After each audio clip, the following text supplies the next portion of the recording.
क्योंकि ये जो संकल्पना है ये बहुत ही गंभीर संकल्पना है। गंभीर इसका मतलब जिसकी व्याप्ति बहुत बड़ी है।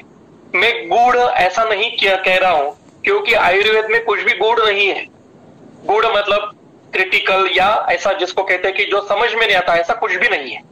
आयुर्वेद के सारे संकल्पना है, आयुर्वेद के सारे सिद्धांत ये अत्यंत सुस्पष्ट और अत्यंत सिद्धांतों से बंधे और किसी नियमों से बंधे हुए हैं।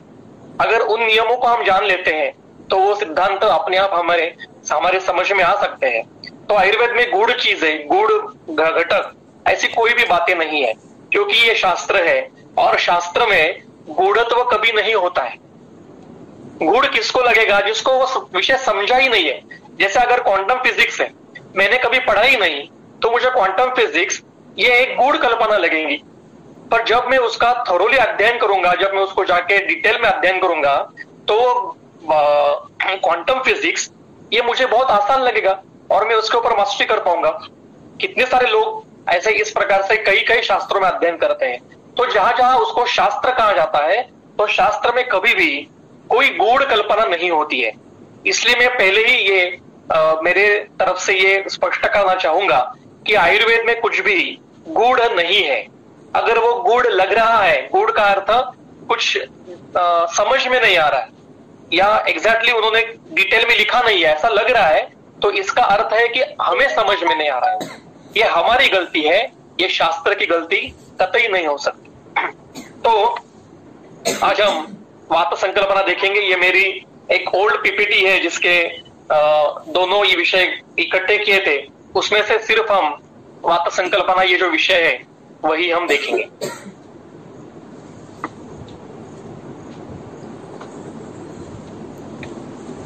मेरे दोनों गुरुजी, गुरुवर्य मेरे वैद्य सदानंद सर देशमुख और वैद्य धर्माधीश, इन दोनों को नमस्कार करके मैं मेरा विषय आगे चलेंगे। तो आज जो हम ऊहन करने वाले हैं, उस ऊहन के क्या क्या विषय है, तो उसमें से दोष स्वरूप और वात स्वरूप, प्रकोप, वात प्रकोप और वात व्याधि ये ऑलरेडी हो चुके हैं। तो अगर हमें समय मिलेगा तो हम एक सिर्फ रिओरिएंटेशन देखेंगे, उसके ऊपर डिटेल में नहीं जाएंगे। आज हम ज्यादा जो चर्चा करने वाले हैं वो दोष स्वरूप और वात स्वरूप क्या है इसके ऊपर। तो दोष क्या है? दोष की अगर व्याख्या किसी को भी पूछी जाए, कोई भी विद्यार्थी को या फिर किसी भी वैद्य को, तो वो झट से बता देगा कि दूषयन्ति इति दोषः। पर ये व्याख्या नहीं है, क्योंकि व्याख्या और निरुक्ति इसमें फर्क होता है। दूषयन्ति इति दोषः ये इसकी निरुक्ति है। निरुक्ति का अर्थ है उस पद का व्याकरणात्मक जो वर्णन होता है उसको निरुक्ति कहते हैं। जैसे वा गतिगंधनयोः वायु, ये वायु की निरुक्ति हो गई, पर ये वायु की व्याख्या नहीं है। इसी प्रकार से दूषयन्ति इति दोषः ये इसकी व्याख्या नहीं है, ये इसकी निरुक्ति है। तो क्या व्याख्या कहीं पे है? हमारे ग्रंथकारों की ये एक पद्धति है कि जितने सारे मूल विषय है, जैसे अग्नि है, वायु है, प्राण है, दोष है, धातु है, मल है, जिनके भाषा में आयुर्वेद बोलता है या वर्णन करता है, उनकी एक जगह पे ऐसी व्याख्या नहीं वर्णन की है। ये पद्धति है, क्योंकि करने की जरूरत नहीं होती थी, क्योंकि जो लोग आयुर्वेद पढ़ने के लिए आते थे वो प्रथमतः दर्शन शास्त्र, तंत्र युक्ति, व्याकरण ये सारा पढ़ के ये आते थे। वेदाध्ययन करके फिर उपवेद का अध्ययन करने के लिए आयुर्वेद में आते थे। आज वो परंपरा खंडित हो गई है। आज हम फिजिक्स और केमिस्ट्री और मैथमेटिक्स और बायोलॉजी पढ़ के हम आयुर्वेद के लिए आते हैं। किसी को संस्कृत का ज्ञान नहीं रहता है, किसी को दर्शन शास्त्र का ज्ञान नहीं रहता है, किसी को व्याकरण का ज्ञान नहीं है, और वेदों का अध्ययन तो दूर की बात है, बहुत ही रेयरली बात है। तो ये सारी जो चीजें हैं ये आज हमारी मतलब छूट गई है हमसे, और इसी के कारण दर्शन शास्त्रों का, व्याकरणों का और वेदों का या वेदांग जो है, उन वेदांगों का जो अध्ययन है वो नहीं होने से हमें आयुर्वेद बहुत क्लिष्ट लगता है, या ऐसा लगता है कि इसमें से जो वर्णन किया है वो स्पष्ट पद्धति से समझ में नहीं आ रहा है। पर ऐसी बात नहीं है। अगर आप दर्शनों का अध्ययन करोगे, अगर संस्कृत व्याकरण का अध्ययन करोगे, क्योंकि जिस भाषा में वर्णन किया है उस भाषा का अगर अध्ययन नहीं किया तो क्या फायदा क्या है? आपको डेविडसन पढ़ना है और आपको अंग्रेजी बिल्कुल नहीं आती है, तो डेविडसन सामने कितनी भी देर रख के बैठोगे आप, कितने भी वहां पे आंखें घुमाएंगे उसके ऊपर, आपके दिमाग में कुछ जाएगा नहीं, क्योंकि डेविडसन पढ़ने के लिए आपको अच्छी अंग्रेजी आना बहुत महत्व का है। उसी प्रकार से अगर आपको चरक समझना है, वाग्भट समझना है, सुश्रुत समझना है, तो संस्कृत आना अनिवार्य है, क्योंकि वो संस्कृत में वर्णन किया है। और संस्कृत आना है इसका अर्थ हमें क्या संस्कृत में पंडित महामहोपाध्याय होना नहीं है, सिर्फ जो बेसिक घटक है संस्कृत व्याकरण के वो आना चाहिए। जैसे विभक्ति विघटन है या समास विघटन है, समास करना है, प्रत्यय है, विभक्ति कैसे लगानी है, कारक जो प्रकरण है, ऐसे जो घटक जो बेसिक है इनका अध्ययन करना चाहिए, और कुछ अव्यय और प्रत्ययों का अध्ययन होना चाहिए। अगर वो नहीं होगा तो फिर कुछ समझने वाला नहीं है। फिर देयर आर 3 फॉल्ट्स इन दोषा, ऐसा ट्रांसलेशन सब तो आपको पढ़ने के लिए मिलेगा। आयुर्वेद में 3 दोष है, इसका अगर ट्रांसलेशन मैंने किया कि there are 3 faults in Ayurveda, तो ये सही होगा क्या? शब्दशाह तो सही है पर अभिप्रेतार्थशाह गलत है। इसी प्रकार से ये जो आयुर्वेद की पद्धति है ग्रंथ लिखने की, ये पद्धति समझनी चाहिए, और मेरा ये प्रयास रहेगा कि इस विषय के अनुषंग से ये पद्धति भी हम समझने की कोशिश करेंगे। तो दूषयन्ति इति दोषः, ये इसकी निरुक्ति वर्णन की है। धारणात् धातवः ये निरुक्ति है, मलिनीकरणात् मलः ये निरुक्ति है, व्याख्या नहीं है। तो व्याख्या समझने के लिए हमें दोषों के सारे जो लक्षण है, सारे जितने क्राइटेरिया ग्रंथ में यहां तहां वर्णन किए गए हैं, उनको इकट्ठा करना पड़ेगा और फिर इकट्ठा करके उसकी व्याख्या करनी पड़ेगी। क्योंकि ग्रंथ का वर्णन करने की जो पद्धति है वो तंत्रोक्तियों के आधार पे की है, अधिकरणों से की है। और अगर आज हमें एक विषय का अध्ययन करना है तो समुचित ग्रंथों से उनके सारे संदर्भ इकट्ठा करके फिर उस विषय में संगति लगा के हमें उसका अध्ययन करना पड़ता है। इस तंत्रोक्ति को कहते हैं ऊहन तंत्रोक्ति या ऊह्य तंत्रोक्ति। तो व्याख्या के लिए हमें दोषों के क्राइटेरिया पहले देखने पड़ेंगे। क्योंकि ये क्यों बता रहा हूं मैं, क्योंकि वायु ये दोष है ना, तो अगर वो दोष है तो दोषों के सारे क्राइटेरिया उसको लगने चाहिए। तो वायु समझने के लिए हमें पहले दोषों के क्राइटेरिया क्या है वो समझने चाहिए। आपके सामने दूसरा सूत्र है विकारो धातु वैषम्यम, चरक संहिता के सूत्र के 9वें अध्याय में है। विकारो धातु वैषम्यम ऐसा चरक कहते हैं, और वाग्भट कहते हैं रोगस्सु दोष वैषम्यम। तो एक किसी सेमिनार में मैं गया था एज अ श्रोता के भूमिका में मैं वहां था, और झगड़ा चल रहा था कि चरक कहते हैं धातु वैषम्यम और वाग्भट कहते हैं दोष वैषम्यम। तो किसी ने कहा कि चरक ये धातुगामित्व का विचार करते हैं और वाग्भट ये दोषगामित्व का विचार करते हैं। मुझे लगता है कि मूर्खों का सम्मेलन सब चल रहा है। ऐसा नहीं है, क्योंकि हमें टीका पढ़नी चाहिए। जहां जहां पे कहीं पे क्लिष्टता आती है, समझ में नहीं आता है, तो हमें टीकाकार मदद करते हैं। तो विकारो धातु वैषम्यम की टीका क्या है, इसका शब्दार्थ क्या है कि धातुओं में वैषम्य आना, इसको विकार कहते हैं। तो वाग्भट में दोष वैषम्य क्यों कहा, यह भी आपको अभी थोड़ी देर में आपके सामने आ जाएगा। तो चक्रपाणी की टीका है धातवो इति वातादयः रसादयः तथा रज प्रभृतादयः च। धातु शब्द से कौन कौन अभिप्रेत है? घटक 3 वात पित्त श्लेष्मा, रसादि 7 घटक, रसते शुक्र और रज प्रवृत्ति मतलब उपधातु सारे, रज अर्थ स्तन्य आदि जो उपधातु है उन सभी को हम धातु शब्द से संबोधित करते हैं। धारणात् धातवः इसका अर्थ है जो घटक प्राकृत अवस्था में शरीर का धारण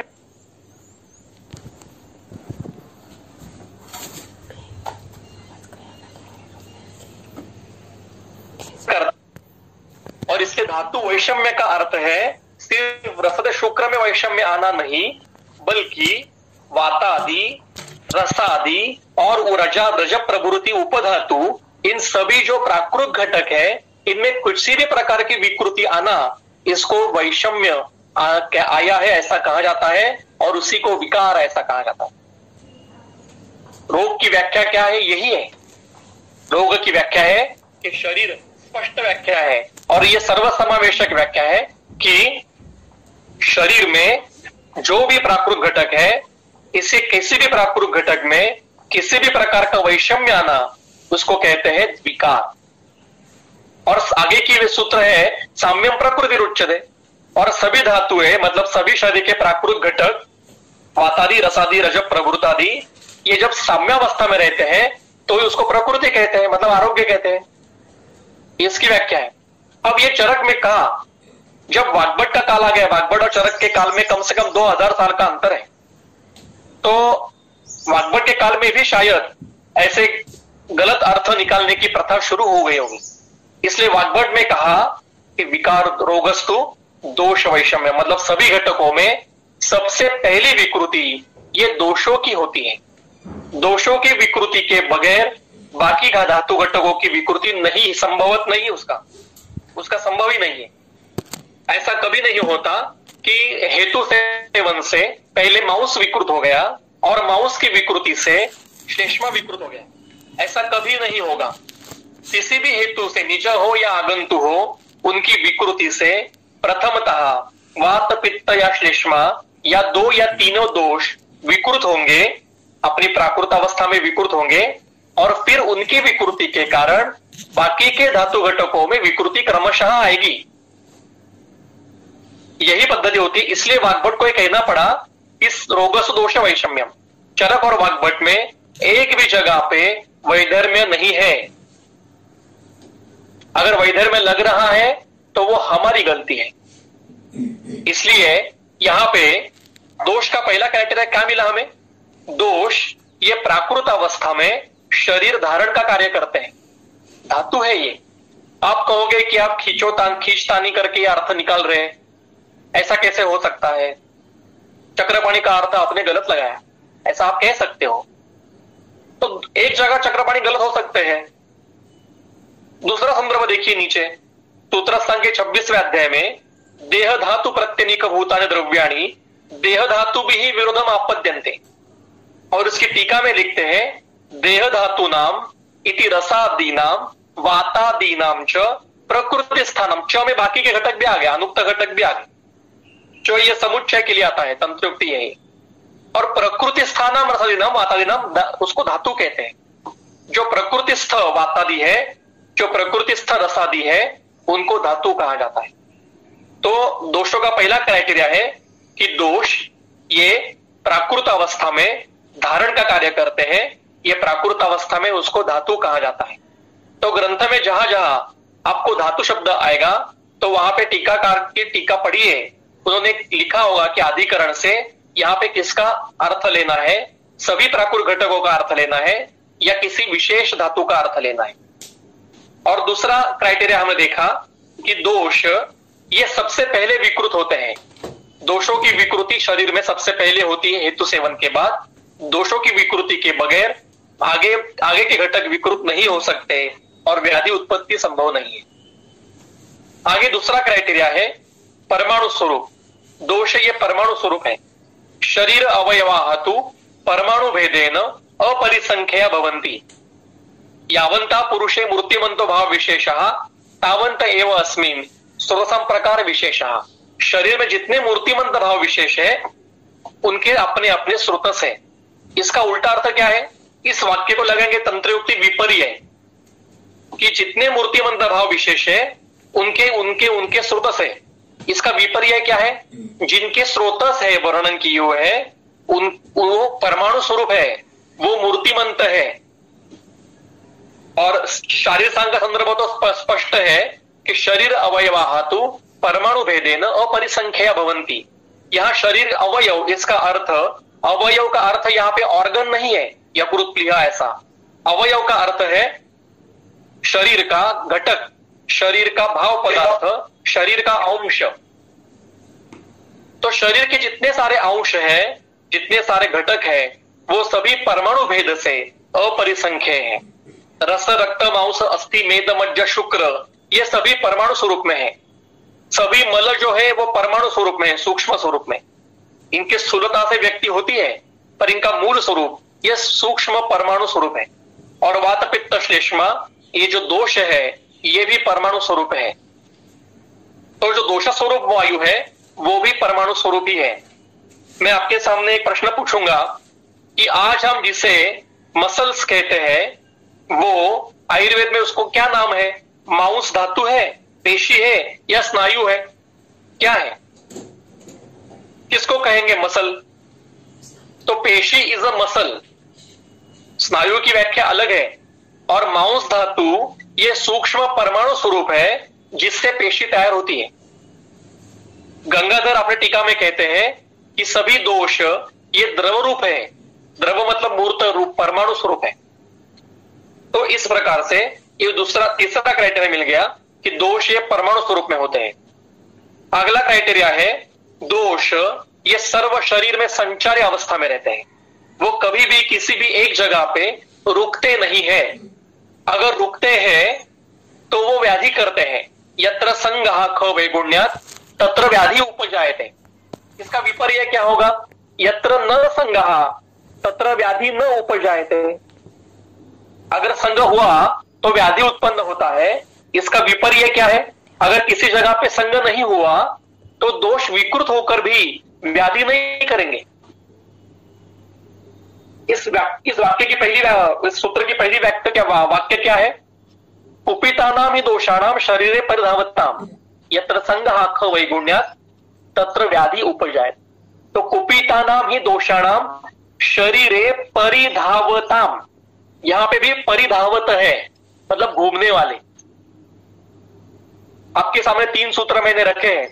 सर्व शरीर चरा हातु वात पित्त श्लेष्माण सर्वस्मिन् शरीरे कुपिता कुपिता शुभा शुभानि कुर्वन्ति।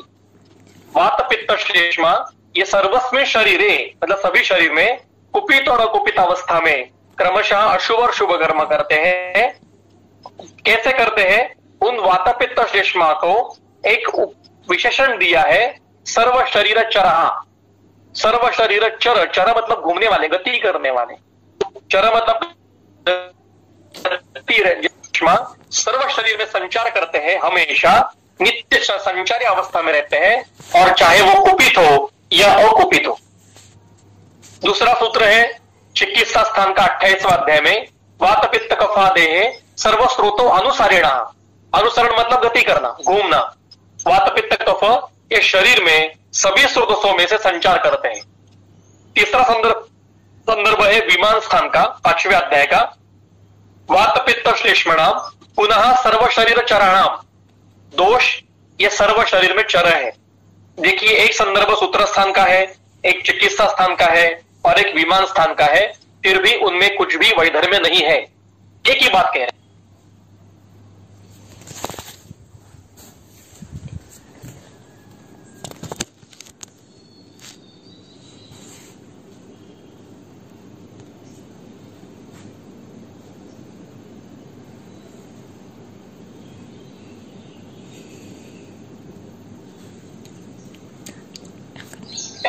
ये भी संचारी अवस्था में होता है।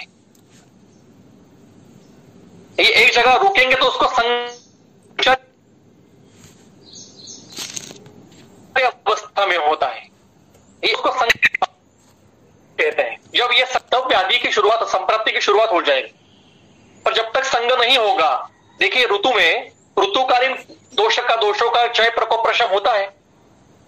वर्षा ऋतु में वात प्रकोप होता है। इसका अर्थ सबको वात व्याधि होती है क्या?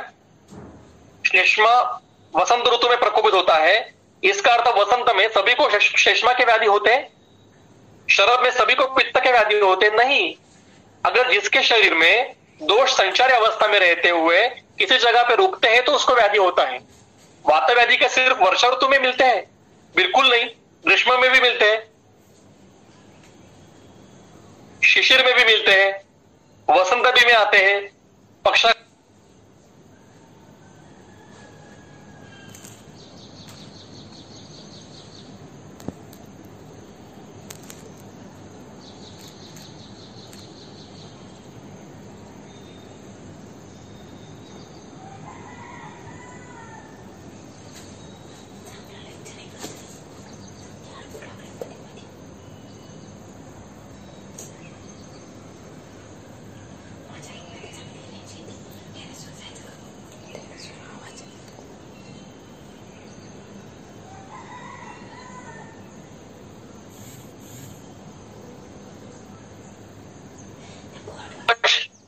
संग होता है तो वहां पे व्याधि की शुरुआत हो जाती है।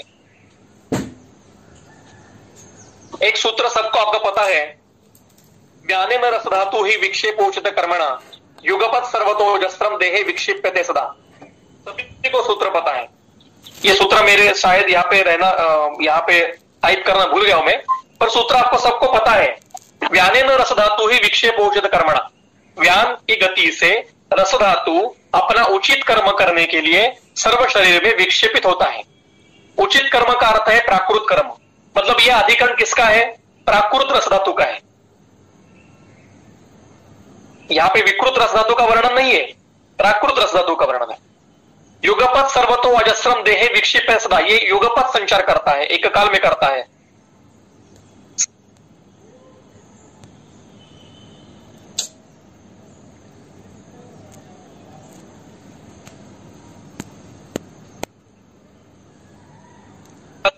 यत्र संग, जहां पे उसका संग होता है, तत्र विकृतिं करोति। क्षिप्यमाणः ख वैगुण्यात् रसः सज्जति यत्र सः तत्र विकृतिं करोति। कैसे? ख वर्षमिव तोयदः, जैसे आकाश में बादल घूमते हैं, जहां पे उसका संग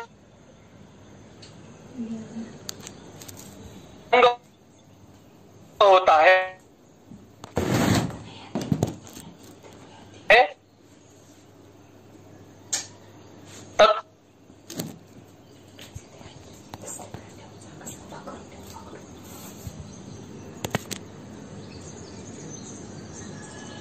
विकृतिं करोति।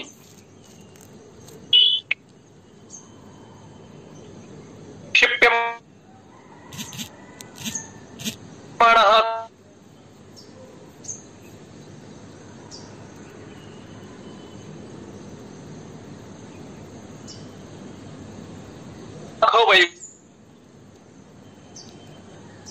स्वातंत्र्यात् विकारकारित्वं भवति। मतलब जो क्षेप्य है, गुल्मत्व आता है, वो किसी जगह पे है, उसको वातगुल कहते हैं। भी व्याधि होती है, बाद में गुल्मत्व का अध्याय पढ़िए, 5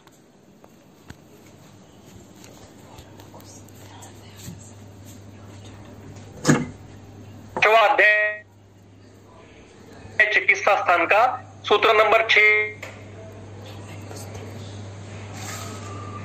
और 7 दोषण वायु के ऊपर डिपेंड है, आश्रय भाव से, इसलिए इसके ऊपर हम बात करेंगे थोड़ी 5 मिनट की। हमें एक्चुअली प्रॉब्लम क्या हुआ है पता है क्या? हमने सारा आयुर्वेद का कोरिलेशन किया है मॉडर्न से। रस मतलब प्लाज्मा, रक्त मतलब ब्लड, माउस मतलब मसल, मेद मतलब फैट, अस्थि मतलब बोन्स, मज्जा मतलब बोन मैरो और शुक्र मतलब सीमेन। और इसी के कारण से बहुत सारी गलत फहमियां उत्पन्न हुई है। Don't correlate. आयुर्वेद एलोपैथी से कोरिलेशन बंद कर दीजिए। आयुर्वेद का अध्ययन आयुर्वेद के पद्धति से कीजिए और एलोपैथी का अध्ययन एलोपैथी के पद्धति से कीजिए। दोनों शास्त्र महत्व के हैं, उनको अपनी अपनी जगह पे रखिए, उनका कोरिलेशन कतई मत कीजिए। अस्थि मतलब बोन से कहने से प्रॉब्लम क्या हुआ कि हमारे जहन में सिर्फ अस्थि मतलब बोन से आते हैं। तो मुझे बताइए कि अस्थि का प्राकृत कार्य क्या है? ऋणनम जीवनम लेपो स्नेहो धारण पूर्णे। तो धारण ये कार्य अस्थि का प्राकृत कार्य है। शरीर के सारे अवयवों को अपनी अपनी जगह पे धारण करना ये अस्थि का कार्य है। मतलब आंत्र का धारण अपनी जगह पे करना, यकृत का, प्लीहा का, हृदय का, फुफ्फुस का, मस्तिष्क का, यूटेरस का, ब्लैडर का, सभी जितने सारे अवयव है उनका अपने अपने जगह पे धारण करके रखना अगेंस्ट ग्रेविटेशनल फोर्स, ये अस्थि का कार्य है। और जब अस्थि का कार्य क्षीण हो जाता है, प्रोलैप्स हो जाते हैं।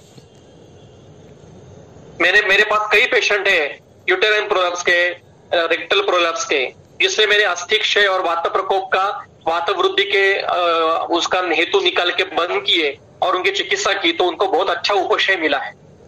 मुझे बताइए, सॉफ्ट ऑर्गन में कैल्सिफिकेशन मिलता है ना?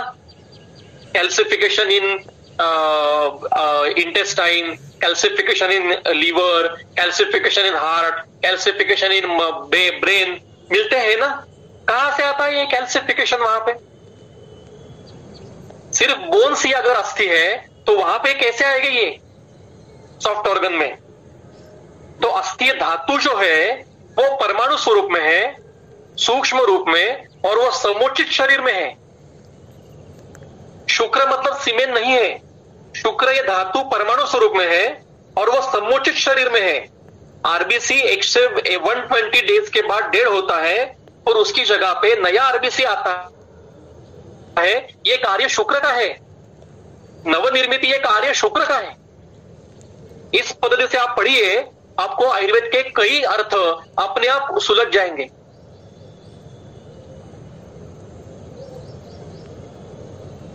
देखिए, विचार कीजिए इस प्रकार से, शायद मैं गलत भी हो सकता हूं।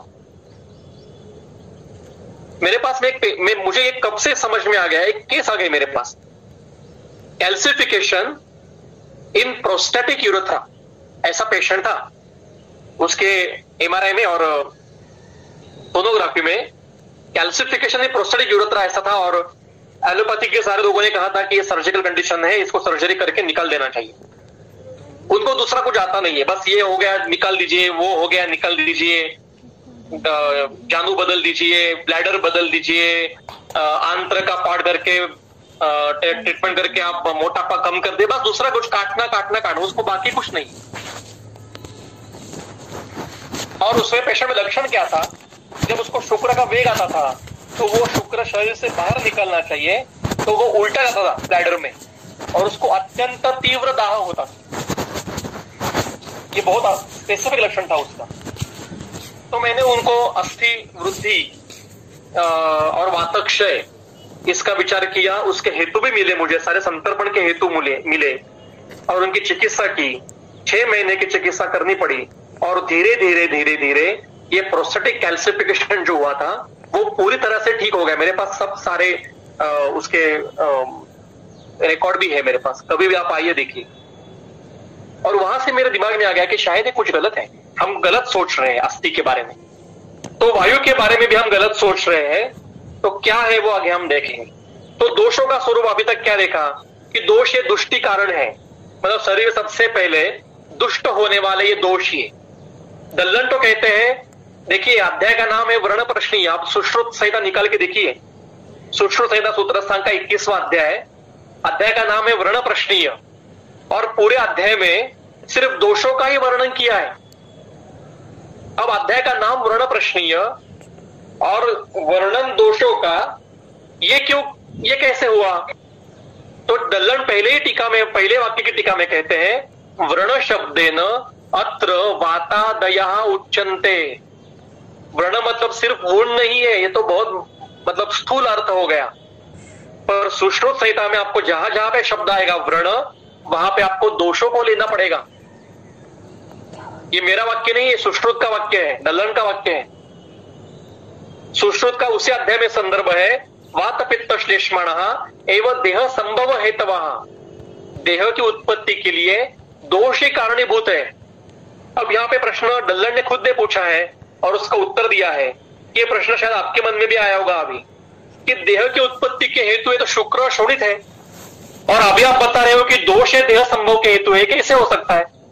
तो दल्लन ने खुद सवाल पूछा टीका में, और वो कहते हैं कि कथम वातादयः देह संभव हेतवः, और खुद ही उसका उत्तर देते हैं, कथ्यन्ते, वो कहते हैं अविकृतः वातादयः शुक्र शोणित सहकारितयः देह संभव हेतवः। मतलब पिता के शरीर में शुक्र के साथ साहचर्य से उसके शरीर के प्राकृत दोष, माता के शरीर के प्राकृत दोष शोणित की सहकारिता से, ये दोनों के शरीर के दोष शुक्र शोणित के सहकारिता से इकट्ठे आते हैं और नवीन शरीर की उत्पत्ति करते हैं। इसका और स्पष्ट वर्णन चरक संहिता के शारीर स्थान के 4थे अध्याय में है, आप बाद में देख लीजिए। और अगला वाग्भट का जो वाक्य है, ये वाक्य तो हमारे क्लिनिक में जहां हम बैठते हैं तो हमारे सामने लिख के रखिए, दोषा एव ही सर्वेषाम रोगाणाम एक कारणम। दोष यही सभी रोगों का एकमात्र कारण है। वो व्याधि चाहे निज हो, चाहे आगंतु हो, हेरिडिटरी हो, जेनेटिकल हो, कंजेनाइटल हो और अन्य कोई किसी दैव व्यपाश्रय से हो, व्याधि जब हो रहा है तो वो दोषों के बगैर संभव नहीं है। हम चिकित्सा किसकी करते हैं? हम व्याधि की चिकित्सा नहीं करते हैं, हम दोषों की चिकित्सा करते हैं। व्याधि ये एक संकल्पना है, संप्राप्ति एक संकल्पना है। दोष ये शरीर में जाके विकृत होते हैं, विकृति दोषों की है, धातु घटकों की है। व्याधि ये हमें समझने के लिए बताया गया है। धातुगामित्व ये व्याधि का नहीं है, ये दोषों का है। ज्वर नहीं जाता है, रसगत रक्तगत, ज्वर करने वाले दोष जाते हैं धातुओं में आगे। तो इसी प्रकार से ये दोषों का स्वरूप है। ये हमें क्यों समझना है? क्योंकि हमें वायु समझना है। ये सभी लक्षण वात दोष के हैं। अब वायु समझने के लिए सबसे पहले मैं आपके साथ, अभी यहां से बहुत महत्व का विषय शुरू हो रहा है। मैं कृपया सभी को नम्र विनंती करता हूं कि आप जुड़े रहिए, इसको मिस मत कीजिए। आपको कहीं नहीं मिलेगा ये विषय आपको कहीं नहीं मिलेगा। अन्य आगे का जो विषय आने वाला है, वायु के संकल्पना का सूत्र पहले ये एक संदर्भ में बताऊंगा। यहाँ पे अविदग्धः कफम पित्तम विदग्धः पवनम पुनः सम्यक विपक्वः निस्सारः आहारः परिब्रूहेत्। यह अवस्था पाकों का सूत्र है सुश्रुत संहिता में। ये कहते हैं कि अविदग्धः मतलब मधुर आहार, जो मधुर अवस्था पाक में आहार है वो कफम परिब्रूहेत्, अतिशय न वर्धे मतलब कफ का पोषण करता है। पित्तम विदग्धः मतलब अम्लीभूत आहारः पित्तम परिब्रूहेत् मतलब पित्त का पोषण करता है। और पवनम पुनः सम्यक विपक्वः निस्सारः निस्सारः निर्गतासारः रौक्षेण परिब्रूहेत् मतलब सम्यक विपक्व वह आहार जिसमें से सार सब चला गया है, ऐसा किट्ट आंख स्वरूप आहार जिसमें रुक्षादि गुण है, उनसे शरीर में वायु का पोषण होता है। अब वायु का पोषण होता है, ये कैसे संभव है? वायु का पोषण कैसे होगा? वायु तो दिखाई नहीं देता। हम कई ऐसे बोल जाते हैं, कहते हैं कि वायु तो अमूर्त है। वायु अमूर्त नहीं है, दोष स्वरूप वायु, इसको मूर्ति है। 9 जो कारण द्रव्य है उनमें सिर्फ आत्मा, मन, दिशा और आकाश, इनको परमाणु नहीं है। पर 4 महाभूत पृथ्वी, आप, तेज और वायु और मन, इनको परमाणु है। मतलब पांचभौतिक वायु को परमाणु है और दोष स्वरूप वायु को परमाणु है। ये दोनों अमूर्त नहीं है। यहां पे वायु का पोषण होता है, ऐसा स्पष्ट संदर्भ है। ये पांचभौतिक वायु और दोष स्वरूप वायु के वर्णन है। तो इसका अर्थ क्या है, ये समझने के लिए हमें आगे जाना पड़ेगा। अब ये मूर्त वायु कैसे है? तो ये पक्वाशय में 2 प्रकार से उत्पन्न होते हैं। हमने जो आहार सेवन करते हैं, ये आहार पांचभौतिक होता है, उसमें पांचभौतिक वायु होता है और पांचभौतिक आहार के सेवन से शरीर में उनका विघटन होने के बाद शरीर में कटु अवस्था पाक में रुक्षादि गुणों से युक्त ऐसा वायु उत्पन्न होता है कटु अवस्था पाक में। और ये पांचभौतिक वायु है, ये दोष स्वरूप वायु, इसको दोषत्व नहीं आया है अभी तक। ये पांचभौतिक वायु है, यह आधमान आदि आटोपादि क्रिया करता है।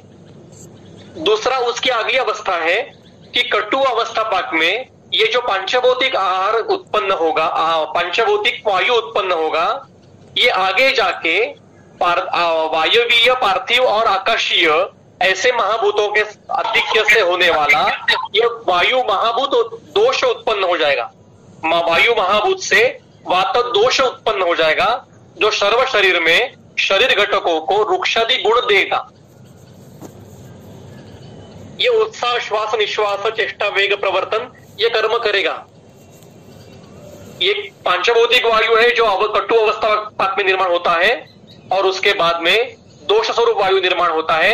ये दो प्रकार के वायु, ये शरीर में उत्पन्न होने वाले मूर्त वायु है, इनको मूर्ति है, परमाणु है इनके। अब तीसरा जो मूर्त वायु है वो त्वचा का सृष्टि से सबसे ज्यादा संपर्क होता है। लोक और पुरुष में त्वचा बीच में बॉर्डर लाइन है, मतलब हमारे शरीर का सृष्टि से सबसे ज्यादा संपर्क में आने वाला अवयव कौन सा है? वो त्वचा है। इसलिए यहां पे बाहर सृष्टि के बाहर जो वायु है पांचभौतिक रुक्ष लघु गुण का, उसका परिणाम ये त्वचा के ऊपर होता है। इसलिए त्वचा ये वायु का एक स्थान बताया है। ये सृष्टि का जो पांचभौतिक वायु है, इसका शरीर के ऊपर कार्य होता है। इस प्रकार से शरीर अवयव त्वचा जो है वो रुक्षादि गुण से युक्त होती है। अब तो वही वायु श्वास और प्रश्वास से परमाणु स्वरूप में जो है वो शरीर के अंदर जाता है, शरीर के चलन वलन के लिए, शरीर के अनुवर्तन के लिए, शरीर के प्रीणन के लिए ये वायु आवश्यक है। इसको हम ऑक्सीजन कहते हैं, जो शरीर में आवश्यक है। बाकी के भी वायु शरीर के लिए आवश्यक है, उनका पर ऑक्सीजन सबसे महत्व का है। इसको भी हम प्राणवायु कहते हैं। ये प्राणवायु जिसको अंबर पीयूष कहते हैं, व्यवहार में प्राणवायु कहते हैं इसको। व्यवहार मतलब लोकों में कहते हैं, आयुर्वेद में इसको अंबर पीयूष कहा गया है। ये प्राणवायु और वायु के जो 5 आत्मरूप है, प्राण उदान व्यान समान, ये 2 अलग अलग घटक हैं। तो ये भी शरीर से बाहर का सृष्टि में जो पांचभौतिक वायु है, ये शरीर के अनुवर्तन के लिए आवश्यक है। ये 5 मिनट के ज्यादा अगर ये वायु हमें प्राप्त नहीं होगा तो हमारी मृत्यु हो सकती है। मतलब इसको भी प्राण कहा है। बाहर के शरीर के बाहर जो सृष्टि में पांचभौतिक वायु है उसको भी प्राण कहा है। प्राण मतलब प्रीणन के लिए आवश्यक है, जो अनुवर्तन करता है। यह भी पांचभौतिक वायु है। इसका सूत्र हमने पढ़ा है, पीतवा चांबर पीयूषम पुनरायाति वेगता वगैरह, कंठात भैर विनिर्याति पातुम विष्णुपदामृतम, ये सूत्र हमने पढ़ा है। श्वसन के कार्य का सूत्र सुश्रुत में है। ये शारंगर में भी है। तो ये 3 प्रकार की मूर्त वायु, एक आहार से पांचभौतिक वायु कटु अवस्था पाक में निर्माण होता है। इसके बाद में दोषों की उत्पत्ति होती है, वायु वात दोष की उत्पत्ति होती है। ये दोनों मूर्त है। और सृष्टि में जो मूर्त वायु है वो शरीर पे त्वचा के ऊपर भी कार्य करता है और श्वास प्रश्वास में जाके, रेस्पिरेटरी सिस्टम में जाके प्रीणन का कार्य करता है। ये शरीर में संपूर्ण अवयवों को प्राप्त होता है। ये पांचभौतिक बाह्य सृष्टिस्थ वायु, ये अनुवर्तन के लिए हर सेल को उसकी आवश्यकता है। और फिर उसका कार्य होने के बाद उच्छ्वास से ये बाहर निकाला जाता है। ये मूर्त वायु है। अब मेरा सवाल है कि पित्तम पंगु कफ पंगु पंगवो मन धातवा वायुना यत्र नियंते तत्र वर्षंति मेघवत। पित्त पंगु है, कफ पंगु है, धातु मल ये पंगु है। इन सभी को संचारित रखने वाला ये वायु है। अब मेरा सवाल है कि गति इतरों को गति देने वाला वायु है, पर वायु में को गति देने वाला कौन है?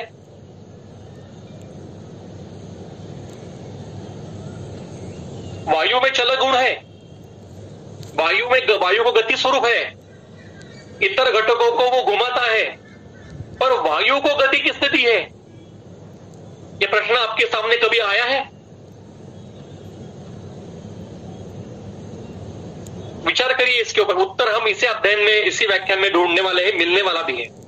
पर एक 2 मिनट के लिए आप पूछिए खुद से कि वायु गति देता है इतरों को, वायु को खुद को गति है, पर वायु को गति देने वाला कौन है फिर? इसलिए हम आगे जाएंगे।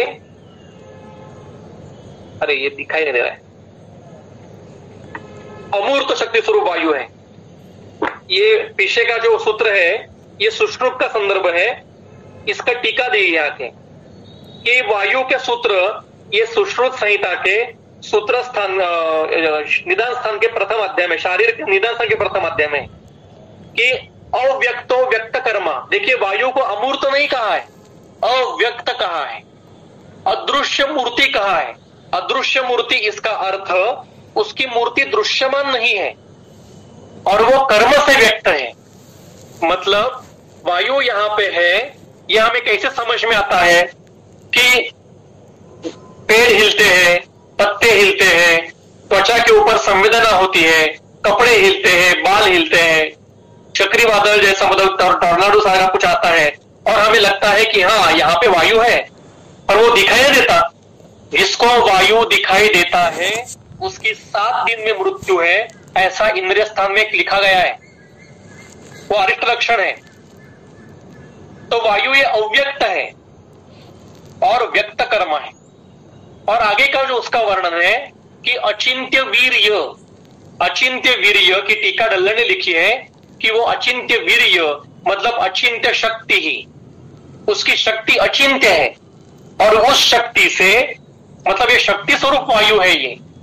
ये वायु से शरीर दोष मूत्र पुरीषादि विभाग अवयवादि संस्थान कारणम दोष धातु मल संवहनादिश्च। देखिए अगर वायु ये दोष स्वरूप वायु का वर्ण होता तो यहां पे दोष नहीं कहते ना, दोष धातु मल संवहन ऐसा क्यों कहा है? पित्त श्लेष्मा धातु मल संवहन कहते। ग्रंथकार कभी भी किसी भी जगह पे अस्पष्ट नहीं वर्णन करते, सभी जगह पे वो स्पष्ट वर्णन करते हैं। तो यहाँ पे दोष कहा है तो इसमें तीनों दोष आ गए, मतलब परमाणु स्वरूप मूर्त ऐसा वायु, मूर्त पित्त और मूर्त श्लेष्मा, इन तीनों दोषों को, मूर्त धातुओं को और मूर्त मलों को शरीर में संवहन करने वाला ये शक्ति स्वरूप वायु है। मतलब ये जो 3 मूर्त वायु देखे हमने, इनको इनके पीछे ये अमूर्त शक्ति स्वरूप वायु है। इसका भी वर्णन ग्रंथकार में किया है, चरक संहिता के 12वें अध्याय में वर्णन है इसका। यह शक्ति रूप वायु है, इसको मूर्ति नहीं है। यह शरीर के बाकी घटक जो मूर्त घटक है, इसमें 3 दोष धातु मल आदि सब आते हैं, इन सभी का संवहन करने वाला यह शक्ति स्वरूप वायु है। और ये शरीर के बाहर में क्या करता है? तो धरणी धारण आदि कार्य करता है। ये धरणी धारण आदि कर्म ये चरक संहिता के 12वें अध्याय में वर्णन है, हम आगे देखने वाले। इसी सूत्र के ऊपर गैदास की टीका है, अचिंत्य वीर्य चिंतयितुम अशक्यम वीर्य शब्द शक्तिवाची। मतलब इसका चिंतन करना ये अशक्य है क्योंकि ये हमारे चिंतन शक्ति के परे है, और इसका वीर्य मतलब शक्ति ये अत्यंत अचिंत्य है, ये शक्ति स्वरूप वायु है। अब योगोपनिषद में शक्ति रूप वायु का वर्णन किया है। ये एक उपनिषद है योगोपनिषद, इसमें कहते हैं कि शरीर में स्पंदन, सरण, आकुंचन, विकास, उद्वहन, गति ये सभी करने वाला ये शक्ति रूप वायु शरीर के माध्यम से रहता है, इसको मूर्ति नहीं है। देखिए आपको आपने पढ़ा होगा कहीं ना कहीं तो कि जैसे सृष्टि में सोम सूर्य अनिल शक्तियां है, उसी प्रकार से शरीर में वात पित्त श्लेष्मा है। तो ये शरीर में जो गति है वही गति सृष्टि में जो गति है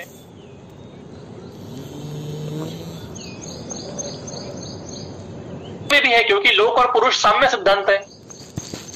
तो ये शिरस्थ सहस्त्रार मस्तुलुंग में सूक्ष्माति सूक्ष्म 72,000 नाड़ियां जो है, इनके स्रोतों आधार से यह वायु रहता है।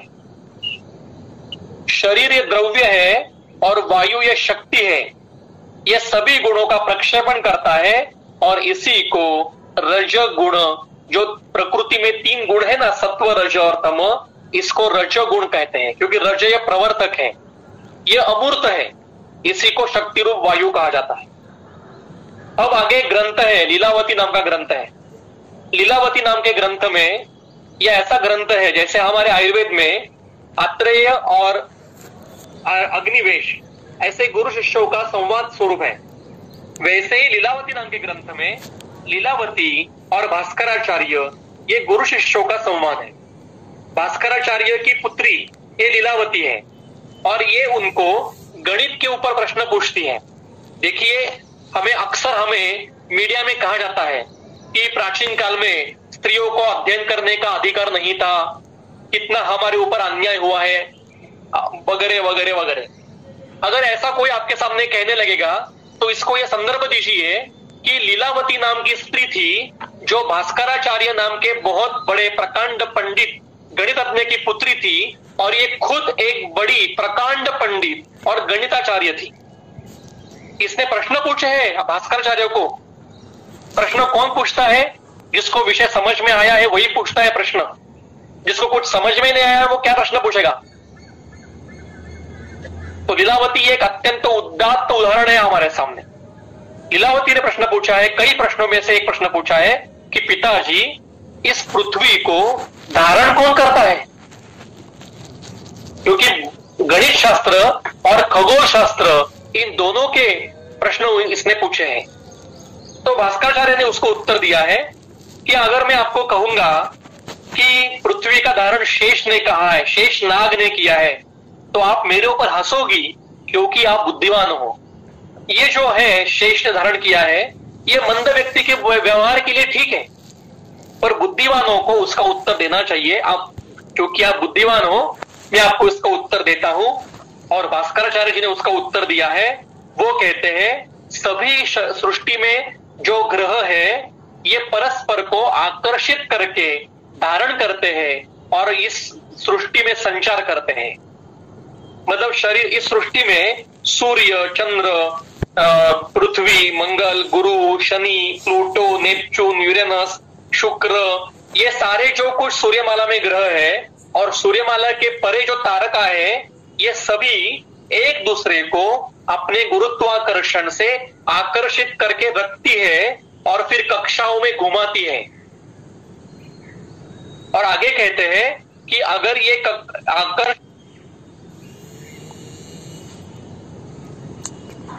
बॉल होता है, चिंडू होता है, वो अगर अवकाश में हमने फेंका तो झट से नीचे भी आता है ना, पर उसको अगर आकर्षित करके रख दिया गया तो वो कक्षा में घूमता रहेगा और वो शक्ति खत्म हो गई तो वो झट से गुरुत्वाकर्षण से नीचे आ जाएगा, पृथ्वी पर आ जाएगा। इसी प्रकार से यही वर्णन चरक संहिता के सूत्र स्थान के 12वें अध्याय में 8वें सूत्र में है। चरक कहते हैं, सूत्र आगे दिया है मेरे में, सिर्फ अभी यहां बता देता हूं।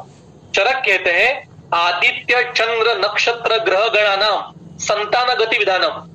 आदित्य मतलब सूर्य, आदित्य चंद्र नक्षत्र ग्रह गण, गण मतलब समूह, इनके समूहों को संतान गति विधान, अपने अपनी कक्षा में रखने वाला कौन है?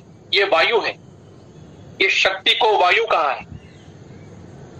आगे है एक और ग्रंथ है, भोजदेव के कृत एक ग्रंथ है, राजा भोज ने ग्रंथ लिखा है। ग्रंथ का नाम है समरांगण सूत्रधार। ये युद्ध शास्त्र के ऊपर ग्रंथ है। इस समरांगण सूत्रधार में कई 80 प्रकार के विमानों का वर्णन किया है और अभी इसरो इसके ऊपर कार्य कर रहा है। इसमें एक सूत्र है, वो कहते हैं कि इस सृष्टि में 7 स्तर है और वो स्तर, हर एक स्तर में एक एक वायु है, शक्ति है मतलब, और उसमें क्या क्या रहता है। तो 7 प्रकार के वायु है। आगे की आखिरी लाइन जो लाल रंग में लिखी है वो पढ़िए, प्रदक्षिणम अमी सप्त मरुतो भ्रमयंती अमुन। वो कहते हैं वह प्रवह, उद्वह, संवह, आवह, परिवह और परावह, ऐसे 7 प्रकार के वायु है और इन वायु में कई अलग अलग प्रकार के घटक घूमते रहते हैं। तो हम पृथ्वी जो ग्रह में आती है, हम आवह नाम के, शक्ति स्वरूप वायु के आकर्षण क्षेत्र में आते हैं। ये वर्णन इस ग्रंथ में है।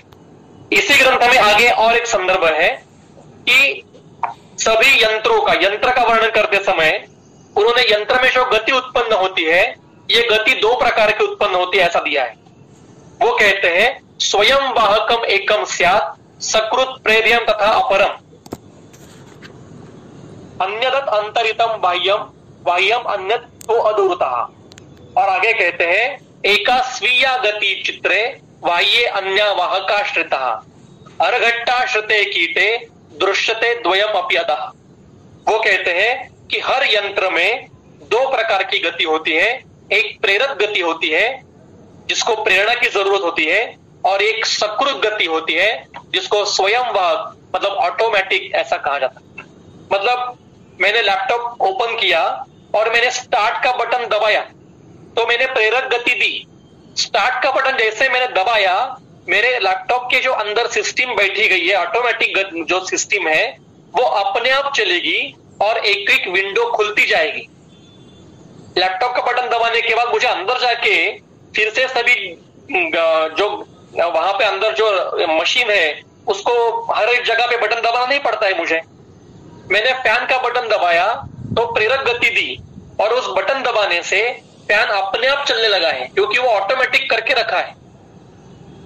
इसी पद्धति से चरक और सुश्रुत में कहा है कि जब शरीर का निर्माण होता है तो उस शरीर की निर्मित के समय शरीर के सभी धातु घटकों को एक अपनी गति देके रखी है, सकृत गति देके रखी है। स्वयं वाहक मतलब रस अपनी गति से ही घूमेगा, रक्तदाब अपनी गति से अपने मार्ग में ही घूमेगा, मांस अपनी गति से अपने मार्ग में ही घूमेगा। यह स्वयं वाहक है और हम आहार और विहार से इसको प्रेरक गति देते रहते हैं। इसलिए आहार विहार रोज करना यह आवश्यक है। ये वायु का, इससे हमें आगे के स्वयं वाहक ये वायु का कार्य है। अब और एक उपनिषद है प्रश्नोपनिषद और इसके ऊपर शंकर भाष्य है। तो इस उपनिषद में सूत्र है वो आपके सामने रखा है। पृथ्व्याम या देवता सा ऐशा मनुष्यस्य अपानम अवष्टभ्य अंतरात। प्रश्नोपनिषद में प्रश्नोपनिषद ये पिप्पलाद महर्षि ने लिखा है और इसमें 6 प्रश्नों का प्रश्न पूछे गए 6 ऋषियों ने और पिप्पलाद ऋषि ने इसके उत्तर दिए हैं।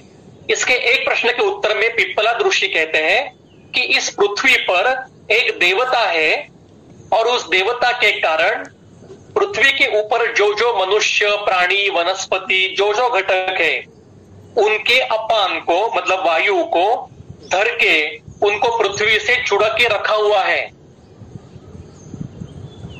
देवता मतलब शक्ति।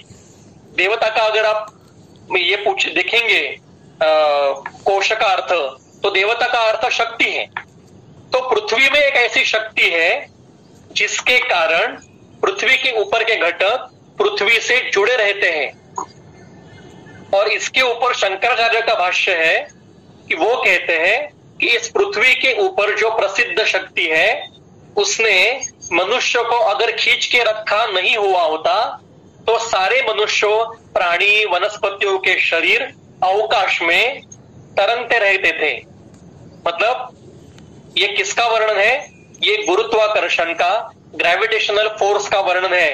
हमारे प्रश्नोपनिषद को और शंकराचार्य को गुरुत्वाकर्षण का ज्ञान था और इन्होंने इसको शक्ति रूप वायु कहा है। न्यूटन को ही पता था ऐसा नहीं है, न्यूटन को रिसर्च हुआ है। रिसर्च ये मतलब फिर से देखना। और इसके पहले शंकराचार्य होके गए हैं और शंकराचार्य के पीछे प्रश्नोपनिषदाकार पिप्पलाद महर्षि होके गए। इनको ये पता था गुरुत्वाकर्षण।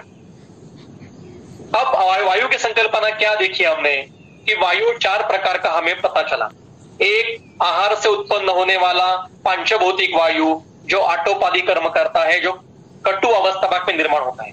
इसके बाद में कटु अवस्था भाग में निर्माण होने के बाद जो दोष स्वरूप वायु निर्माण होता है वो शरीर धातु घटकों को रुक्षादि गुण की निर्माण देता है।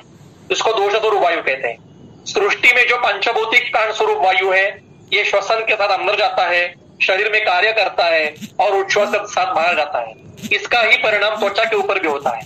और इन तीनों को मूर्त वायु को चलाने वाला, इनको गति में रखने वाला एक शक्ति स्वरूप अचिंत्य वीर्य अव्यक्त अमूर्त ऐसा शक्ति स्वरूप वायु है। मतलब शरीर में 2 प्रकार के वायु है, एक मूर्त वायु है और एक अमूर्त वायु है। मूर्त वायु 3 प्रकार के हैं और अमूर्त वायु इन तीनों को संचारी अवस्था में रखता है। अब आगे प्रकोप का विषय अभी नहीं है, मैं सिर्फ यहाँ पे वात प्रकोप जो है, वात विचार जो है, इसके बारे में सूत्र आपको दिखाऊंगा कि ये जो प्रश्न पूछा गया है वात कलाकाली अध्याय में, तो ये लाल रंग में जो प्रश्न है, इस प्रश्न के लिए इस प्रश्नकर्ता को नोबेल से भी परे जो अवार्ड होगा वो देना चाहिए। अगर इन्होंने ये प्रश्न पूछा नहीं होता तो आत्रेय जी ने वात प्रकोप का वर्णन नहीं किया होता।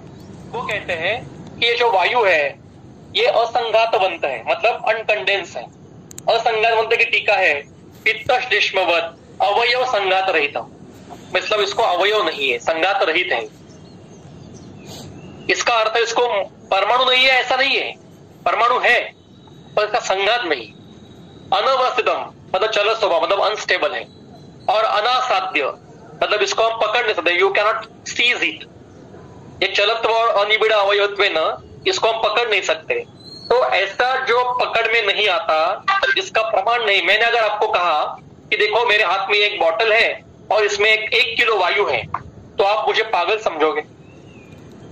मैंने आपको कहा कि आप जिस रूम में बैठे हो वहां 1000 किलो वायु है, तो आप मुझे पागल समझोगे। मतलब इसको प्रमाणित नहीं कर सकते हम, इसका प्रमाण नहीं कर सकते, इसको पकड़ नहीं सकते, इसको देख नहीं सकते, इसके अवयव संघात नहीं है, ये चल स्वभावी है। ऐसे वायु को वृंताक जैसा, चढ़क जैसा, पकड़ने वाला, दिखाई देने वाला, स्थिर स्वभावी और प्रमाण कर सकते हैं ऐसा द्रव्य प्रकोपित कैसे करता है। और तैल जैसा मूर्त, दिखाई देने वाला, प्रमाणित करने के योग्य ऐसा तैल जैसा द्रव्य इसको प्रशमित कैसे करता है, ये हमें बताइए। ये प्रश्न पूछा है 12वें अध्याय में। अरे जरा पढ़िए, चरक खोल के पढ़िए, कितना सुंदर प्रश्न है ये शायद वैद्य कुलकर्णी जी ने लिया है पहले, इसके ज्यादा भाष्य में नहीं करूंगा। ये जो प्रश्न पूछा गया है, देखिए इसका उत्तर ऐसा है कि एक वाह्यमान धातु है, ये स्रोतस है। इसमें से वाह्यमान धातु है, धातु के परमाणु कहीं पे भी बिना रुकावट के संचार कर रहे हैं। अगर वात प्रकोपक हेतुओं से क्या होता है, तो प्रथम स्टेज पे होता है रुक्ष लघु शीत दारुण खर विशद सुशीर, ये शरीर होता है, वायु नहीं बढ़ता है। वात प्रकोप का अर्थ हमें लगता है कि जैसे गुब्बारे में हवा भरी तो गुब्बारा फूट गया, तो वात प्रकोप नहीं कहते हम। वात प्रकोप का अर्थ है शरीर रुक्ष होता है, शरीर का स्रोतस रुक्ष होता है, शरीर का स्रोतस खर परुष विशद सांद्र दारुण कठिन हो जाता है। ऐसे स्रोतस में ये जो वाह्यमान धातु घटक है, ये किसी एक जगह पे रुकते हैं, इनका लॉजिंग होता है। इसी को स्थान संश्रय कहते हैं, इसी को आश्रय कहते हैं, इसी को संग कहते हैं। और फिर धीरे धीरे इनकी मात्रा बढ़ती है, आप्यायन होता है। एक परमाणु रुका, फिर 2 रुका, 3 रुके, फिर 100 रुके, 20% block, 30% block, 40% block, 80% block, 100% block. यही संप्राप्ति एमआई में होती है, अंजाना में होती है, ब्रेन हेमरेज में होती है, अपने पोर्टल वेन हाइपरटेंशन में पोर्टल वेन ब्लॉक जो होता है उसमें होती है, वेरिकोज वेन्स में होती है, बिलियरी ट्रैक में जो प्रॉब्लम होके रुद्धपथ कामल उत्पन्न होती है वहीं पे भी यही होता है। शरीर में जहां जहां यह संप्राप्ति होती है, इस प्रकार संप्राप्ति होती है, उसको वात प्रकोप की संप्राप्ति में ले सकते हैं। और फिर सब ब्लॉक होने के बाद अब आगे जाने के लिए मार्ग नहीं बचा है, तो वो पीछे जहां जगह मिलती है, प्रवाह तो चालू है ना, वो पीछे मुड़ता है या जहां जगह मिलती है वहां पे जाता है, इसको उदीरण कहते हैं। तो ये 4 स्टेज पे वायु का वात प्रकोप होता है। तो ये वायु का स्वरूप हमने देखा।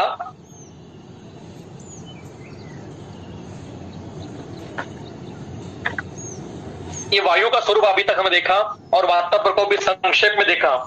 वायु का स्वरूप मतलब शरीर में गुड़गुड़ आवाज करने वाला, कान में आवाज आने वाला, हृदय में पैल्पिटेशन होने वाला, ये वायु नहीं है, इतना ही स्वरूप नहीं है। वायु 2 प्रकार के शरीर में है, मूर्त और अमूर्त। अमूर्त वायु ये मूर्त वायु को कार्य में रखता है। मूर्त वायु 3 प्रकार के हैं। एक पांचभौतिक जो वायु है, आहार से उत्पन्न होने वाला, कटु अवस्था में उत्पन्न होता है, इसके ऊपर प्रक्रिया होके आगे जाके दोष स्वरूप वायु उत्पन्न होता है। जो शरीर में रूक्षादि गुणों का कार्य करता है, उत्साह ईश्वानिश्वास आदि कार्य करता है। और तीसरा मूर्त वायु, जो सृष्टि का बाहर का पांचभौतिक वायु है, ये श्वसन के साथ शरीर में अंदर जाता है और कार्य करता है या त्वचा के ऊपर कार्य करता है। और सबसे महत्व का वायु समझना है, वो अमूर्त और शक्ति स्वरूप वायु है, जो इस मूर्त वायु को गति में रखता है। ये समुचित वर्णन किया है। एक विषय रह गया है, वो है प्राणोदान समान व्यान अपान आत्मा। ये वायु के 5 प्रकार नहीं है, इसको प्रकार नहीं कहा है। वहां आगे शब्द है प्राणोदान समान व्यान अपान आत्मा। ये आत्मा कैसे आया? देखिए आप सूत्र स्थान का 12वां अध्याय निकाल के देखिए। आत्मा मतलब आत्मरूप। ये आत्मन शब्द का प्रथमा विभक्ति एक वचन है। ये एक ही वायु के, एक ही दोष स्वरूप मूर्त वायु के 5 आत्मरूप है। शरीर में दोष स्वरूप वायु एक ही है। ये प्राण उदान समान व्यान अपान, ये इसी वायु के 5 अलग अलग रूप है। जैसे मैं एक व्यक्ति हूं, अभिजीत सरफ मेरा नाम है, मैं किसी का पिता हूं, किसी का पुत्र हूं, किसी का पति हूं, किसी का भाई हूं, किसी का मित्र हूं, किसी का शिष्य हूं। मेरे अलग अलग रूप है। जिसका मैं शिष्य हूं, इसके साथ में मैं मित्र जैसा व्यवहार नहीं कर पाऊंगा, और जिसका मैं पुत्र हूं, इनके साथ में मैं मेरे मित्र जैसा व्यवहार नहीं कर पाऊंगा, और जिसका मैं मित्र हूं, इनके साथ में मैं मेरे पिता जैसा व्यवहार नहीं कर पाऊंगा। ये मेरे अलग अलग भूमिकाएं हैं। जहां पे मैं जैसा हूं वहीं पे मैं उस प्रकार से रहता हूं। When you are in Rome be like a Roman. उसी प्रकार से पांचभौतिक दोष स्वरूप वायु में जब पार्थिवत्व घटकों का आधिक्य होता है वायु के परमाणु में, तब वो अपान क्षेत्र में जाके बैठता है नीचे। उसको गंध है, उसको हम अपान नाम दिया है। जिसमें आग्नेय घटक ज्यादा है, वो समान क्षेत्र में जाके काम करता है और अग्नि का प्रेरण का कार्य करता है, उसको समान नाम दिया है। जिसमें जल प्रमाण अधिक है, वो उदन का कार्य करता है। जिसमें प्राण का मतलब आकाश का ज्यादा अधिक है, वो प्राण क्षेत्र में जाके काम करता है। और जिसमें वायव्यत्व अधिक है, वो व्यान का स्वरूप में कार्य करता है।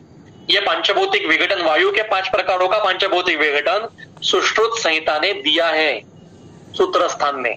पर क्योंकि सुश्रुत कोई नहीं पढ़ता आजकल, और जो पढ़ते हैं वो केवल शारीर स्थान पढ़ते हैं, सूत्र स्थान कोई नहीं पढ़ता, इसके कारण हमने कई बहुत महत्व के सवाल मिस किए हैं। तो ये सारे संदर्भ रख के मैंने प्रयास किया है कि आपके सामने वायु की ग्रंथकारों की कल्पना क्या है, ये मैंने रखने का प्रयास किया है। इसमें जो कुछ सही है वो ग्रंथकारों का है और मेरे गुरुजनों का है, और अगर कुछ गलत कहा होगा तो वो मेरी खुद की गलती है। इतना कह के मैं मेरा व्याख्यान यहाँ पे खत्म करता हूँ। अगर किसी को कुछ प्रश्न होंगे तो आप जरूर पूछ सकते हो। धन्यवाद सर, बहुत ही उद्बोधक और ज्ञानवर्धक व्याख्यान था। कुछ 2-3 सवाल है वो ले लेते हैं। हाँ, तो एक सवाल ऐसा है कि please explain the concept of स्नायु एंड इट्स क्लिनिकल इंपॉर्टेंस। ये मेरे व्याख्यान का अभी का विषय नहीं है। आपको पढ़ना चाहिए तो स्नायु के लिए एक किताब है जिसका नाम है पारिषद्यम शारीरम। ये वैद्यनाथ प्रकाशन ने प्रकाशित किया है। इसमें करीब 90 शरीर अवयवों का सभी संदर्भों के साथ ऊहन किया है। करीब 100 लोगों ने मिलके इस किताब एक अकेले व्यक्ति ने लिखी नहीं है। उस समय के 1923 में पूरे भारतवर्ष से करीब 100 लोगों को इकट्ठा किया गया था और ये शरीर के ऊपर परिषद की गई थी, और 7-8 दिन के बाद में जो उसका निष्कर्ष हुआ था उसकी किताब बनाई गई है। उसमें आप स्नायु पढ़िए, आपके सारे जो प्रश्न है उसके उत्तर आपको अपने आप मिल जाएंगे।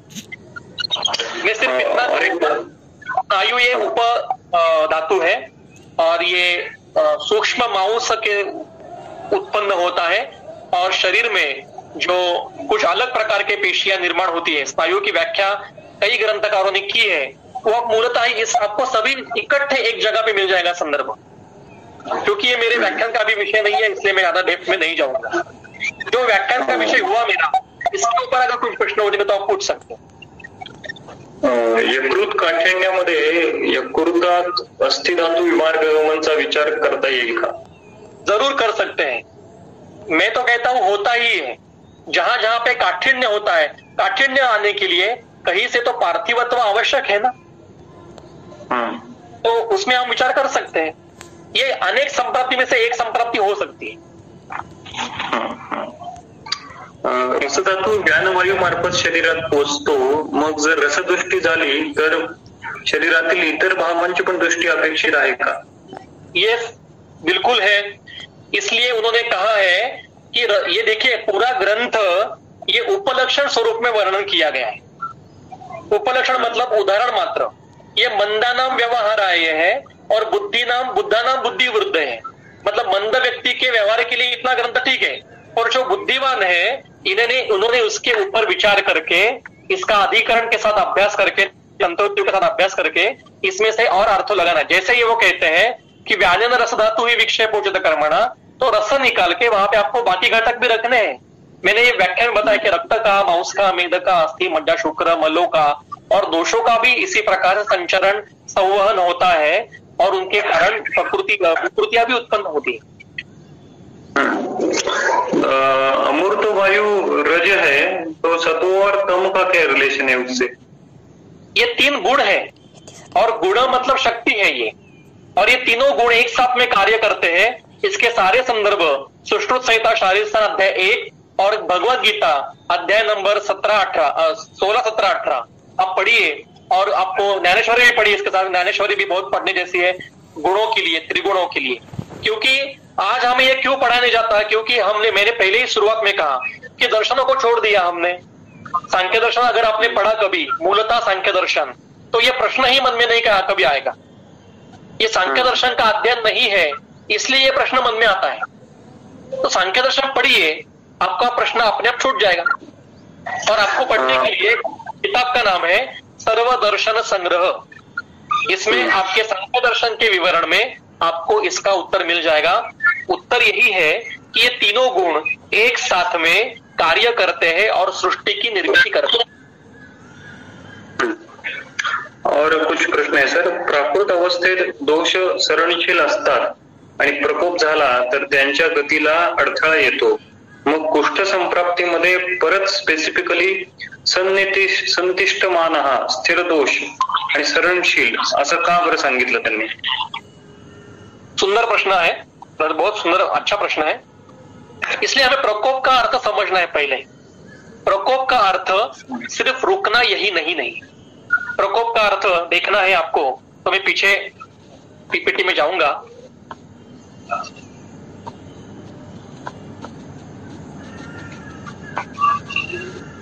क्योंकि अभी का विषय नहीं था इसलिए मैंने ओमिट कर दिया था।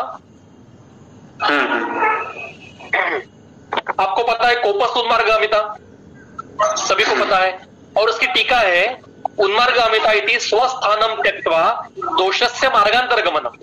अब इसका अर्थ हमने मराठी में या हिंदी में लिया कि अपनी जगह छोड़ के अन्य जगह में जाना मतलब प्रकोप। अगर ऐसा करने के बाद अर्थ क्या होता है? पक्वाशय, कटी, शक्ति, श्रोत्र, अस्थि, स्पर्शन इंद्रिय, ये छोड़ के वायु जब अन्य स्थान में जाएगा तब इसको प्रकोप कहेंगे। आमाशय को फिर वातावरण को होना नहीं चाहिए, कटी, शक्ति, अस्थि में वातावरण को होना नहीं चाहिए, आमाशय में पित्त प्रकोप होना नहीं चाहिए, कंठ में शेषम प्रकोप होना नहीं चाहिए। पर अरे यहीं पे तो उस दोषों का प्रकोप मिलता है।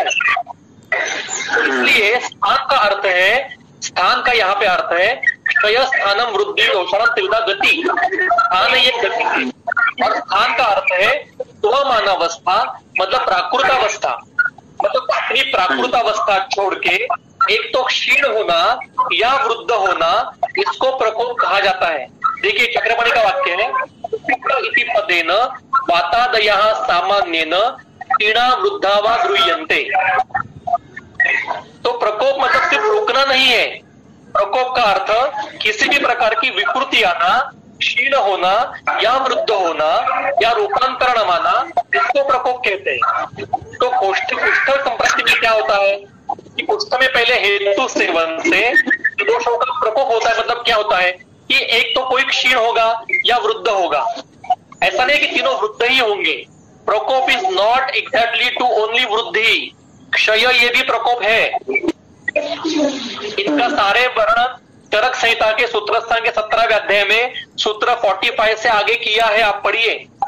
चरक कहते हैं कि दोषों के भेद में 25 भेद दोष वृद्धि के हैं, तो 25 भेद दोष क्षय के भी हैं। इसका विचार हम करेंगे या नहीं करेंगे? तो कुष्ठ में दोषों की दोष प्रकोपित होते हैं, मतलब दोषों में कुछ विकृति आती है, और उसके कारण दोष अगर कहीं पे ख वैगुण्य होगा, विशेषतः रसव स्वेदव और त्वचा में अगर ख वैगुण्य होता है, तो किसी एक जगह पे रुकते हैं, उस जगह पे रुकेंगे, तो इसका अर्थ ऐसा नहीं है कि बाकी जगह पे भी वो रुकेंगे। समझो, देखिए डायबिटीज होता है, मैं आपको एलोपैथी का उदाहरण देता हूँ। डायबिटीज होता है, डायबिटीज की संप्राप्ति कहाँ पे है? पैनक्रिया में है ना। तो डायबिटीज के पैनक्रिया में विकृति होने से बाद में नेफ्रोपैथी होती है, बाद में न्यूरोपैथी होती है, रेटिनोपैथी होती है। अब रेटिना और पैनक्रिया का क्या संबंध है? क्या संबंध? एलोपैथी के पास इसका उत्तर नहीं है, हमारे पास इसका उत्तर है कि दोष एक जगह कुपित हो गए, शायद अवरोध हो गया, या वृद्ध होके एक जगह पे रुक गए, या क्षीण होके भी एक जगह पे रुक गए, तो इस ऐसा अर्थ नहीं है ना, दोष तो संचारी अवस्था में। एक जगह पे रुकेंगे तो ऐसा नहीं है कि बाकी शरीर में संचार नहीं है, संचारी रहेंगे। तो संचारी अवस्था में जाते हुए अन्य किसी जगह पे जब रुकेंगे तो उसको उपद्रव कहते हैं। उपद्रव उत्पन्न होने के लिए या अगली अवस्था उत्पन्न होने के लिए दोष सभी शरीर में संचारी होना आवश्यक है। और इसलिए कुष्ठ में जब किसी एक जगह पे दोष रुकते हैं, इसका अर्थ नहीं कि बस वहां रुके ही रहे, शरीर में बाकी जगह दोष संचारी अवस्था में है। तो ऐसे संचारी और जो रुके हुए हैं, इन दोनों के लिए वो वर्णन किया है। ठीक। एक स्रोतस दुष्ट होने के बाद वो प्रत्यासन्न दूसरे स्रोतस भी दुष्ट होने लगते हैं। दोष तो ऑलरेडी प्रकोपित है, उनकी गति को जहां पे अवरोध होगा तो वहां वो ख वैगुण्य के मिलके वो व्याधि वहां पे स्थान संश्रय करेंगे और व्याधि की निर्मिति करेंगे। तो दोष स्थिर होने के लिए दूसरे स्रोत में वो कैसे पहुंच जाते हैं, अगर दोष स्थिर है कुष्ठ के संप्राप्ति में या फिर अन्य संप्राप्ति में? इसलिए मैं आपको उदाहरण बताता हूं। समझो मेरा घर और मेरा क्लिनिक, ये घर यहाँ पे है और सीधे रास्ते से 5 किलोमीटर पे मेरा क्लिनिक है, और मैं रोज मेरे घर से निकलते गाड़ी के ऊपर क्लिनिक में जाता हूं। सिटी में मेरा क्लिनिक है। अब समझो बीच के रास्ते में एक गाड़ी उल्टी हो गई है और रोड ब्लॉक है, तो मैं क्या करूंगा? एक तो मैं वहां पे रुक जाऊंगा जब तक कि वो गाड़ी ठीक करके रास्ता खुलने जाता, मैं वहीं पे रुकूंगा और रास्ता खुलने के बाद मैं आगे चला जाऊंगा। पर मुझे इतना समय नहीं है क्योंकि मैं गतिशील हूं, मुझे जाना है कहीं पे, तो मैं क्या करूंगा? बाजू से जो कोई गली होगी उसमें से आगे चला जाऊंगा। एक तो राइट साइड से जाऊंगा या लेफ्ट से जाऊंगा, या शायद मैं गाड़ी मेरी जो है वहां पे पार्क करके पैदल आगे छलांग लगा के चला जाऊंगा, या फिर कुछ भी नहीं हुआ तो मैं उल्टा आके मेरे घर पे रहूंगा। इस सभी को बीमार गमन कहते हैं। तो दोष एक जगह पे एक स्रोत में रुक जाते हैं, इसके रुकने से रुकते हैं, तो इनकी विकृति के कारण बाकी के स्रोतों में भी विकृति आती जाती है। दोष स्थिर होते ही नहीं है कभी, क्योंकि वो नित्य संचारी अवस्था में है। एक जगह पे रुक गए हैं, इसका अर्थ वो स्थिर हो गए ऐसा अर्थ नहीं है। कहीं पे भी दोषों को स्थिर बताया नहीं है।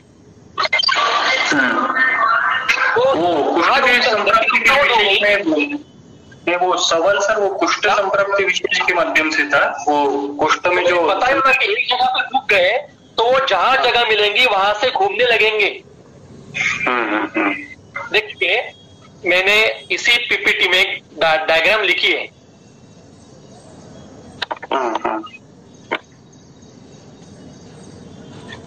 अगर यहाँ पे रुक गए दोष, देखो उदीरण लिखा है, वहां पे रुक गए तो जहां जगह मिलेगी वहां से उल्टा घूमेंगे, या राइट में जाएंगे लेफ्ट में जाएंगे, जो अंजाना में होता है।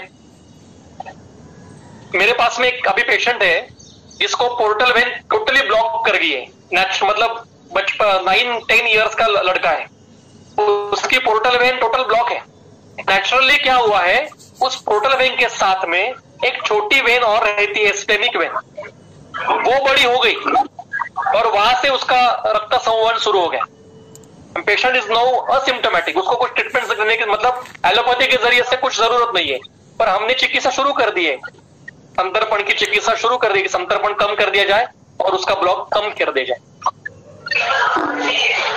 तो एक जगह पे रुक गए तो वो संचारी रहे, स्थिर नहीं रहेंगे, स्थिर रहेंगे तो वो फट जाएगी, फट जाएगी, स्रोतस फट जाएगा, वो घूमता रहता है। जैसे नदी में हमने डैम बांध कर दिया, डैम कर दिया, तो क्या होता है, पानी तो चल रहा है ना पीछे से, तो पानी कहाँ जाता है, पानी बैक वाटर जहां जगह मिलती है वहां फैल जाता है, और इसलिए डैम से भी पानी थोड़ी देर बाद छोड़ना पड़ता है, तो डैम टूट जाएगा, एक मिनट प्रेशर। ठीक है, मतलब am I able to answer the question? Yes sir, yes. ज्ञान का अर्धधातु विक्षेपण ये कार्य कटु अवस्था पाक के बाद दिखता है क्या, और इस रसधातु विक्षेपण कर्म में पांचभौतिक वायु का योगदान क्या है? ये बहुत गोलमाल सवाल है, फिर भी मैं उत्तर देता हूं कि अवस्था पाकों के बाद ही दोषों का परमाणु की निर्मित होती है। मतलब मधुर अवस्था पाक है, मधुर अवस्था पाक का अर्थ है पार्थिव और आप्य का अवस्था पाक। यहाँ आहार मीठा नहीं होता है, अम्ल अवस्था पाक में आहार खट्टा नहीं होता है।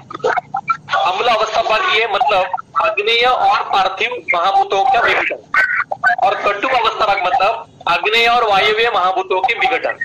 और इसके तिक्त, कषाय और लवण अवस्था पाक नहीं है, क्योंकि रसों के अवस्था पाक नहीं है, ये महाभूतों के अवस्था पाक। आहार के सेवन करने के बाद प्रथम पार्थिव और आप्यों का विघटन होता है, फिर आग्नेय और पार्थिव का विघटन होता है, और बाद में शेष बचे आग्नेय और वायव्य का विघटन होता है। ये अवस्था पाकों के बाद में दोषों का परमाणुओं की निर्मित होती है, और वो दोष सर्व शरीर में संचारी अवस्था में रहते हैं, और यही इसी को आहार रस कहते हैं। ये सभी घूमते हुए हर एक स्रोत में जाते हैं, और वहां पे अगर रसव स्रोत है तो रसों को जिस परमाणुओं की घटक की जरूरत है वो लेता है, और वहां पे जो तेज महाभूत है जिसको हम रसाग्नि कहेंगे, वो उनके ऊपर प्रक्रिया करके रस के परमाणुओं की निर्मित करता है, और इसी के बाद में उसका संवहन होता है। कुछ ये तो बट नेचुरल है कि संवहन होने के लिए रस के परमाणुओं की निर्मित होना आवश्यक है, और परमाणुओं की निर्मित के लिए पहले अवस्था पाक होना आवश्यक है, और अवस्था पाक होने के लिए पहले आहार का सेवन करना आवश्यक है। तो ये अत्यंत सामान्य उत्तर है इसका कि अवस्था पाकों के बाद ही धातु का परिणमन होगा ना। धातु का परिणमन होगा कैसे, ये अवस्था पाकों के बाद ही होगा। और दूसरा सवाल जो उन्होंने पूछा है कि इसमें पांचभौतिक वायु का क्या कार्य है।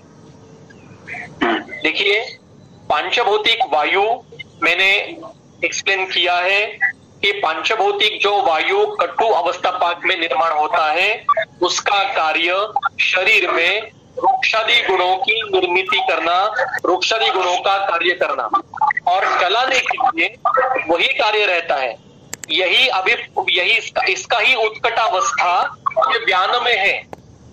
व्यान ये वायु का प्रकार नहीं है, ये उसी वायु का आत्मस्वरूप है। ये मैंने बताया, इस वायु में वायवीय महाभूतों का आधिक्य रहता है, उसको हम व्यान, ये नामकरण हमें समझने के लिए किया गया है। देखिए, कुत्ते को ये पता है क्या कि उसको कुत्ता कहते हैं, हाथी को ये पता है क्या कि उसको हाथी कहते हैं। ये नामकरण हमने दिए हैं उनको कि ऐसे ऐसे प्राणी को कुत्ता कहिए, ऐसे ऐसे प्राणी को हाथी कहिए। ये शास्त्र की निर्मिति और इन घटकों को नामकरण जो है ये हमारे समझने के लिए ग्रंथकारों ने किया है। वो व्यान वायु है, मतलब वो पंचभूति की वायु है ना, तो वही कार्य करेगा। तो इसके जोड़ के एक सवाल है, पंच वायु का पंचभौतिक वैशिष्ट, पंचभौतिक विशेषता दिया है, सुश्रुत सूत्रस्थ में दिया है कि पांचभौतिक जो दोष स्वरूप वायु उत्पन्न होगा उसके परिणमन के बाद वायु में वायवीय व आकाशीय आधिक्य रहेगा। इसके साथ में अगर पार्थिव भी उत्कट रहेगा तो ये अपान क्षेत्र में जाएगा, मतलब जिस क्षेत्र में जाएगा उसको अपान नाम दिया है, और सिर्फ उसी को गंध है, क्योंकि गंध ये सिर्फ पृथ्वी का गुण है, बाकी चार महाभूतों में गंध नहीं है। जिसमें जलीय अंश ज्यादा रहेंगे वो उदान का कार्य करेगा, उसको उदान कहेंगे। जिसमें आग्नेयत्व अधिक है उसको समान नाम दिया, जिसमें वायवीय अंश अधिक है उसको व्यान नाम दिया। जिसमें आकाशीय नाम आ गए, वो प्राण क्षेत्र में गया, उसको प्राण नाम दिया। ये वर्णन सुश्रुत के सूत्र स्थान में है। भावी गोखले सर ने इसका विस्तार करके कुछ लेख लिखा था ना इसके बारे में। ये और बिल्कुल लिखा है। हाँ है बिल्कुल है। संघ और स्थान संश्रय एक ही है या उनमें अलग विविध फर्क है? संघ और स्थान संश्रय पर्याय एक ही है। पर्याय ठीक है सर।